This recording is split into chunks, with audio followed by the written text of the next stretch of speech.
교회의 직분자는 궁극적으로 누가 세울까요? 11절 말씀해 보니까 이렇게 돼 있죠. 그가 라고 말이죠. 이 그가 라는 이 답을 또 15절에는 이렇게 말합니다. 그는 머리니 곧 그리스도라. 즉 직분자는 궁극적으로 하나님이 세우시는 사람들이다 라는 것입니다. 즉 직분은 하나님이 맡겨주시는 것이죠. 그리고 이 직분은 단지 항존직뿐만 아니라 모든 성도들을 하나님께서 이렇게 불러주시고 맡겨주시고 세워주시며 그 은혜를 더하셔서 하나님의 나라를 이룰 수 있도록 하나님은 세워주시는 분이시다라는 것을 알게 되어지죠. 그러므로 우리는 그 은혜를 따라 내 직분 하나님께서 세워주신 것이다 라는 이 믿음을 가지고 끝까지 그 사명을 감당하는 사역자들이 되어야 된다라는 것이죠. 그러면 이제 누가 세웠는지를 알았으니까 그러면 왜 하나님은 직분자를 세우셨을까 하는 것도 우리가 알아야 되겠죠. 하나님이 모든 것을 역사하시고 모든 것 가운데 하나님의 뜻을 이루실 수 있으십니다. 그런데 하나님은 그럴 때 직접 하나님께서 그렇게 하실 수도 있으시지만 성경을 보니까 사람을 세우신다라고 말씀을 하세요. 즉 하나님은 혼자서 하나님의 뜻을 이루시는 분이 아니시라 사람을 세우셔서 그 사람과 함께 하나님의 나라를 이루어 가시는 분이시다라는 것이죠. 그래서 우리는 오늘 그러면 하나님께서 이렇게 사람을 통하여 직분을 맡기시고 하나님 나라 확장을 위하여 그 사명을 맡기실 때 직분자는 어떠한 자세 또 어떠한 은혜로 하나님의 이 귀한 사명들을 감당해야 될 것이냐. 직분자는 하나님께서 그 세움을 허락하셨을 때 어떠한 이유로 그 직분자는 그 이유를 깨닫고 사역을 감당해야 될 것이냐 하는 것에 대한 말씀을 오늘 사도 바울은 에베소 교회에 쓴 이 목양 편지를 통하여 저희들에게 말씀해 주시죠. 그 이유는 세 가지로 성경은 말씀합니다. 첫 번째, 성도를 온전케 하기 위함이다 라는 것이죠. 여러분, 이 온전케 하다라는 이 단어가 있습니다. 이 단어는 헬라어로 총 세 가지의 의미를 갖고 있는 단어입니다. 오늘 본문에서는 이 온전케 하다라는 이 단어가요, 언제 쓰여지는 단어로 우리들에게 말씀하냐면 외과 의사가 뼈가 부러진 사람의 뼈를 다시 맞춰줄 때, 정형외과 의사 선생님이 부러진 팔과 다리를 다시금 고정해서 온전해지도록 만들어줄 때 쓰여지는 단어가 온전케 하다라는 뜻이고, 또 마태복음 4장 21절 말씀에 가보니까 그물을 수리할 때 사용되는 단어 수리하다라는 단어가 또 온전케 하다라는 뜻입니다. 그리고 갈라디아서 6장 1절에 나와 있는 말씀처럼 죄를 범한 자가 회개하고 하나님의 자녀로 서는 것, 즉 회개하여 하나님의 자녀로 회복되는 것을 온전케 하다라는 뜻으로 사용했습니다. 그러므로 이 세 단어를 합친다면 직분자가 온전케 하다라는 이것은 모든 성도들을 온전케 되도록 믿음을 회복시켜주는 일을 감당하는 것, 그것을 말하는 것입니다. 즉 직분자의 사명은 내 주변에 있는 자들의 믿음을 회복시켜주는 자들, 내 주변에 있는 자들의 믿음을 회복시켜 주셔서 그들이 궁극적으로 하나님 나라 일꾼으로 세움받도록 그 일들을 감당하는 것이 바로 직분자의 첫 번째 사명이라는 것이죠. 그럼 왜 우리 주변에 있는 사람들의 믿음을 회복시켜줘야 됩니까? 그것은 교회를 확인해 보면 너무 쉽게 이해되실 거예요. 여러분, 교회는 대학처럼 수학능력 시험을 보고 합격선 딱 긋고 그거에 따라 여러분 교회에 다니는 성도는 없지요. 또 직장에 기준이 있습니다. 이력서를 받고 직장에 그 사람을 뽑을 수 있는 기준이 있어요. 그 기준에 따라 합격한 이들이 이 자리에 계시지 않으실 거예요. 모두가 다 하나님을 믿고 싶은 마음을 가지고 성전에 나오게 되고, 그리고 그 성전에서 예배드림을 통하여 하나님을 만나고 만난 그것이 기뻐서 더 열심히 봉사하고 더 열심히 봉사하다 보니 하나님의 은혜 가운데 직분자가 되어 더 충성하는 역사가 되었을 거예요. 하지만 이러한 은혜로운 모습만 있는 게 아니죠. 여러분, 성도들 가운데는 십자가를 진 헌신이 없어도 교회의 구성원이 될 수 있는 성도들이 있습니다. 심지어 그리스도에 대한 신앙 고백이 없어도 들어올 수 있고요, 그리고 교회의 비전에 찬동하지 않아도 누구든지 들어올 수 있습니다. 또한 교인의 기본 의무를 감당하지 않아도 교인이 되는 데는 전혀 지장이 없습니다. 그래서 어떻게 보면 교회는 세상에 있는 조직 중에서 가장 불완전하고 문제 많은 곳이에요. 문제가 많다 보니 극심한 혼란에 빠지기도 하지요. 어느 분이 그런 말씀을 하세요. 왜 교회는 맨날 싸우냐고. 그래서 제가 그런 말씀을 드렸어요. 불완전한 이들이 있다 보니 작은 것에도 폭발하는 것입니다 라고 말이죠. 여러분, 이러한 분들이 교회의 구성원이 되어져요. 그래서 이러한 분들을 온전히 세우시기 위해서 하나님은 누구를 선택하시냐면 직분자를 선택하신다는 거예요. 그러면 여기에 직분자의 사역의 방향성이 결정되죠. 직분자는 나를 위해 사역하는 사람들이 아니라 내 주변에 믿음이 연약한 자들을 세우는 사명자들이다 하는 것을 깨닫게 됩니다.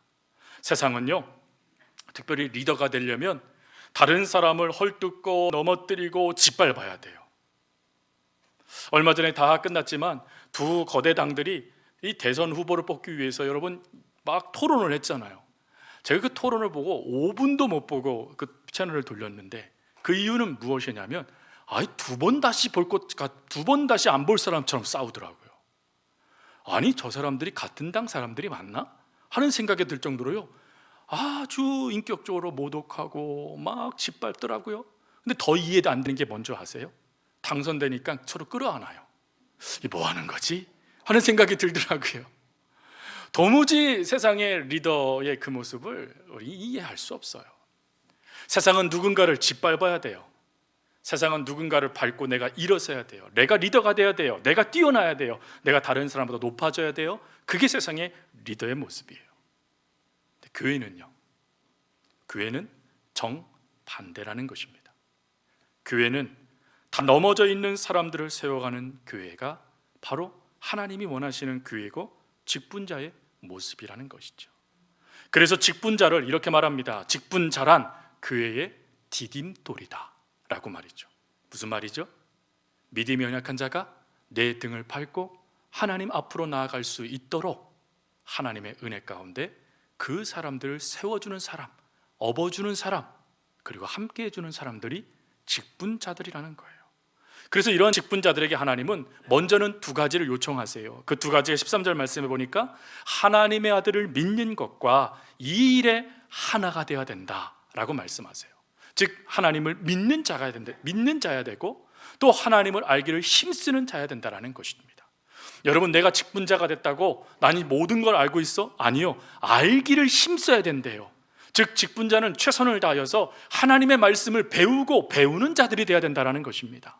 그리고 다른 신에게 마음을 뺏기지 않고 예수 그리스도에게 마음을 드리며 그 하나의 한 하나님, 한 예수님, 한 성령님을 믿는 모습으로 살아가는 자들이 되어야 된다는 거예요. 그리고 거기서 끝나지 않고 15절 말씀해 보니까 뭐라고 고백하고 있냐면 15절에 오직 사랑 안에서. 여러분, 여기에서요, 그러면 사랑해줘야 되는 거네, 출발점이 틀려요. 여기서 말하는 사랑 안에서는 그리스도의 하나님의 사랑 안에서를 말합니다. 즉 하나님의 사랑을 먼저 받는 자들이 돼야 된대요. 이것을 제가 새벽 예배 때도 말씀드렸잖아요. 예수 잘 믿는 사람이 돼야 된다. 하나님을 먼저 믿고 그 믿음 안에서 그 사랑을 충만히 경험하는 한 명의 그리스도인이 돼야 된다는 거예요. 그럴 때에 그 사랑이 누군가에게 흘러 들어가 그 사랑 안에 믿음이 연약한 자들을 회복시켜주는 역사가 된다는 것입니다. 하나님은 그 일을 위해서 직분자를 세우셨다라고 말씀하는 거예요. 사도 바울은 이 역사를요, 골로새 교회에 쓴 편지에서도 이렇게 말해요. 골로새서 1장 28절에 우리가 그리스도를 전파합니다. 그리스도를 전파하여 각 사람에게 권하고 모든 지혜로 각 사람을 가르침은 각 사람을 그리스도 안에서 완전한 자로 세우려 함이니. 여러분, 직분자는 내가 완전한 자가 되는 게 아니에요. 직분자는 다른 이가 완전한 자가 되도록 철저하게 섬기는 자라는 것입니다. 이게 직분자의 첫 번째 모습이에요. 그리고 두 번째 직분자는 12절 말씀해 보니까 봉사의 일을 감당하는 자다라고 말씀하세요. 여러분이 봉사라는 이 단어가요, 헬라어로 디아코니아라는 단어예요. 이 디아코니아라는 단어는 너무 많은 곳에 사용돼요. 왜 그러냐면 이 단어의 뜻이 참 많아요. 어느 때는 교제로 사용되고 또 어느 때는 연합이라는 단어로 사용되기도 해요. 그러나 이 단어의 비중을 만약에 실은다라면 이 단어의 뜻의 비중 중에 거의 90%는 섬김, 봉사라는 뜻입니다. 즉 직분자는 봉사하는 자들이라는 거예요. 여러분, 제가 자꾸 직분이라고 말씀드렸어요. 직위라고 말씀드리고 있지 않죠? 직분과 직위는 차이점이 있어요. 직위는 명령합니다. 직위는 감독하고요, 그리고 직위는 야단치면서 그들을 지배하려고 해요. 이게 직위예요. 하지만 직분은요, 봉사하되 더 많이 봉사하고 섬기되 더 많이 섬기는 것이 직분입니다. 그래서 예수님은 이 섬김에 대하여 마태복음 20장 25절 하반절의 말씀을 보면 예수님께서 뭐라고 말씀하시냐면 너희는 알거니와 라고 한 다음에 그 다음 말씀이요, 제가 읽어드리겠습니다. 너희 중에는 그렇지 아니하니 너희 중에 누구든지 크고자 하는 자는 너희를 섬기는 자가 되고 너희 중에 누구든지 으뜸이 되고자 하는 자는 너희의 종이 되어야 하리라. 인자가 온 것은 섬김을 받으려 함이 아니라 도리어 섬기려 하고 자기 목숨을 많은 사람의 대속물로 주려 함이니라. 섬기래요. 으뜸이 되고자 하는 자는 종이 되고 섬김을 받으려 하는 자는 도리어 섬기는 자가 돼야 한다라는 것입니다. 이 일을 위해서 하나님이 누굴 세우셨다고요? 직분자들을 세우셨다라는 거예요. 그러면 직분자들만 섬겨야 될까요? 직분자들만 종이 돼야 돼요? 항존직들만 죽도록 일하고 성도님들은 나 좀 대접해봐 하고 앉아만 있으면 될까요? 안 그렇습니다. 베드로 사도가요, 그럴 거라는 걸 어떻게 알았을까요? 그래서 베드로 전서 4장 10절에 이렇게 말을 합니다. 각각 은사를 받은 대로 하나님의 각양 은혜를 맡은 선한 청지기 같이 서로 봉사하라. 서로 뭐 하래요? 봉사하래요. 직분자만 봉사하면 됩니까? 안 됩니까? 왜 대답이 적으세요? 직분자만 죽도록 헌신하면 됩니까? 안 됩니까? 안 돼요. 함께 하는 거예요. 그래서 뭐라 그랬죠? 공동체라고 하는 겁니다. 하나님이 세워주신 공동체. 여러분, 이런 공동체 안에서 우리가 서로가 서로를 위해서 봉사하며 각양 맡은 은사에 따라 각기 다른 모습으로 서로가 서로를 섬기는 그 모습을 하나님이 기뻐하신다는 것이죠. 그리고요, 이럴 때 이런 마음 한번 품으면 어떨까 하는 생각을 갖습니다. 이영주 씨가 쓴 책 중에 동그라미 선생님이라는 책이 있어요. 그 책에요, 이 주인공이 되시는 수학 선생님의 글이 있습니다. 나는 수학의 모든 기호 중에 동그라미를 가장 좋아합니다.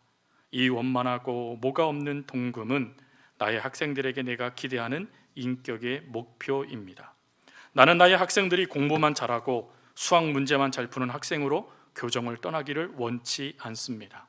나는 그들이 동그라미처럼 원만한 인격의 소유자로 사회에 나아가는 것을 보고 싶습니다.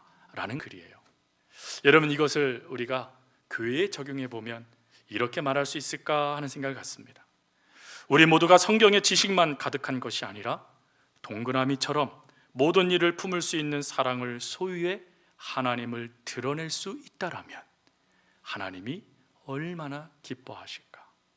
그래서 저희 교회에 동그라미 섬김이들, 동그라미 봉사자들이 많은 교회가 되었으면 좋겠어요.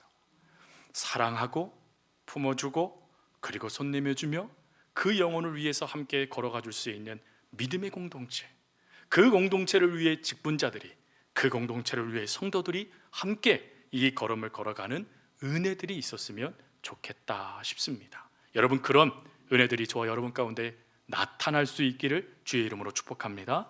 그리고 마지막 세 번째가 있어요. 그것은 그리스도의 몸을 세우기 위함이다라는 것입니다. 여러분, 이 그리스도의 몸을 세우다라는 이 말씀을 하기 전에 그 앞구절에요, 전치사 에이스가 붙어져 있어요. 이 전치사 에이스가 붙어져 있다라는 이것은 뭘 의미하는 것이냐면, 즉 왜 하나님께서 성도를 온전케 하느냐, 왜 하나님께서 직분자를 통해서 봉사케 하느냐에 대한 답을 주시는 거예요. 그 답은 뭐냐면 그리스도의 몸을 세우기 위함이라는 거예요. 여러분, 직분자는 자신의 유익보다 하나님의 유익을 위해 살아가는 자들이라는 거예요. 그래서 많은 이들이 고백하는 말들이 무엇입니까? 하나님께 영광을 돌립니다. 예, 그 영광스러운 삶을 살아가는 자들이 하나님께 영광을 돌리고 하나님 앞에 모든 것을 헌신하며, 그리고는 내가 잊혀진다 한다 할지라도 감사하며 끝까지 그 사명을 감당하는 자들이 직분자라는 거예요. 그런데 이것을 오해하시는 분들이 있어요. 그래서 직분을 받으면 자기 주장을 내세워야 된다라고 말하는 분들이 계세요. 또 어떤 일은 더 좋은 교회를 만든다라고 자신의 주장을 내면서 오히려 교회를 무너뜨리는 분들도 계시고, 또 어떤 분들은 공의를 세운다고 늘 교회를 부정적으로 말하며 교회 이미지를 실추시키는 분들도 계세요. 자신이 소외됐다라고 화내고 자신의 의견이 관철되지 않았다라고 교회를 흔드는 것을 사명으로 여기시는 분들도 계세요. 아니에요, 여러분. 그리스도의 몸 대신 내 몸을 세우는 거 더더욱 아니에요. 우리 그리스도인들은, 우리 직분자들은, 우리 성도들은 하나님의 이름을 드러내는 자들이라는 것입니다. 그리스도의 몸을 세우고 그리스도께 영광을 돌리는 지체로서의 삶을 살아가는 자들이에요. 예전에 읽은 책 중에 그건 중요하지 않아요 라는 책이 있습니다. 이 책은요, 데이브 스톤 목사님이 쓰신 책이에요. 데이브 스톤 목사님이 목회하셨던 그 마을에 똑같이요, 이 시벌리 감리교회, 제가 한 번만 얘기합니다. 발음 정말 힘들더라고요. 그래서 여러분들이 이 발음만 기억할까 봐 이 감리교회와 침례교회가요 한 마을에 있었어요. 그래서 쉽게 얘기하면 이 서우 마을에 감리교회도 있고 침례교회도 있는 거예요. 그러니 여러분, 두 교회가요 연합하면 얼마나 좋겠어요. 근데 그러지 못하고 라이벌 경쟁 구도를 갖춥니다. 서로가요 자신의 교회를 위해서 봉사하고 헌신하고 막 마을을 돌보는 거예요. 아마 마을 사람들은 행복했을 것 같아요. 두 교회가 다 지금 막 열심히 섬기니까 말입니다. 근데 늘 라이벌이다 보니까 경기를 해도 두 교회가 목숨 걸고 하는 거예요. 왜? 이겨야 되는 거예요. 교회의 명예를 위해서 이들이 목숨을 걸고 달려드는 것입니다. 근데 어느 날 학예 수련회 때 이제 목사님이 청년들을 데리고 말씀을 증거하면서 요한복음 13장 말씀을 가르쳤어요. 요한복음 13장 말씀은 예수님이 제자들의 발을 씻겨주고 너희도 이와 같이 해라고 하며 사랑의 전달자가 되라고 말씀하신 장이에요. 그 말씀을 목사님이 청년들에게 가르친 다음에 청년들에게 이렇게 말했습니다. 나는 여러분들이 앞으로 2시간에 걸쳐 이 도시에 나타난 예수님처럼 행동해 주기를 바랍니다. 예수님이 이곳에 오셨다면 어떤 일을 하셨을까요? 여러분, 이 질문을 하면서 여러분들이 이 마을을 섬겼으면 좋겠습니다 라고 이야기하죠. 그리고는 5개 그룹을 나누게 됩니다. 그리고 이 그룹들이 각기 기도하고는 봉사의 자리로 떠나기 시작해요. 그리고 2시간이 지난 뒤 이 청년들이 돌아와서 목사님 앞에서 자신이 봉사했던 것들을 이야기하기 시작합니다. 첫째 그룹, 둘째 그룹, 셋째 그룹, 넷째 그룹까지 모두가 박수를 쳐줬어요. 근데 5째 그룹이 나타나자 이 그룹에 있는 청년들이 하고 야유를 보냈어요. 이유는 이렇습니다. 그들은 다름이 아닌 라이벌 관계에 있는 침례교회를 찾아갑니다. 그리고는 그 교회 목사님에게 저희가 혹시 도와드려야 될 분들이 계신가요? 라고 물어요. 그리고 목사님이 한 집을 가리키며 그곳에 한 할머님이 계시는데 할머니 혼자서 잔디도 깎을 수 없고 할머니 혼자서 그 울타리도 제대로 관리할 수 없으니 그걸 도와주면 좋겠어 라고 이야기를 들어요. 청년들은 주저함 없이 그 할머니 집으로 가요. 그리고는 최선을 다하여 잔디도 깎고 무너진 울타리도 세우고 최선을 다하여 할머니를 도와줍니다. 그리고 난 다음에 이제 인사하고 가려고 하니까 할머님이 이렇게 말했답니다. 정말 고마워요. 학생들이 없으면 난 살아갈 수 없을 거야. 우리 귀한 침례교회 학생들은 이렇게 언제나 나를 많이 도와주니 고마워요 라고 말이죠. 여러분, 이 봉사를 한 친구들은 어느 교단 친구들입니까? 그새 잊어버리신 거 아니죠? 감리교회예요. 감리교회 청년들이 열심으로 섬겼는데 할머니가 침례교회 청년들 하면서 칭찬을 해주는 거예요. 이 말을 듣던 감리교회 스톤 목사님이 놀랐어요. 즉시 끼어듭니다. 뭐라고? 침례교회라고? 그래서 너희는 할머니에게 우리가 감리교회에서 왔다는 사실을 분명히 알려드리지 않았니? 라고 질문해요. 그러자 제가 이 글을 읽으면서 너무 감동됐던 구절이에요.